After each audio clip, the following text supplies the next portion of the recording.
dia pakai 2 mata.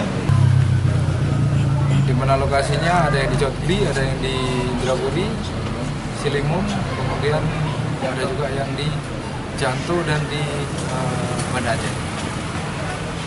Barang bukti sudah ada di depan kita, ada 12 kendaraan, dan ada pasal yang dikenakan yang kita lakukan adalah 363, dengan ancaman hukuman maksimalnya 9 tahun.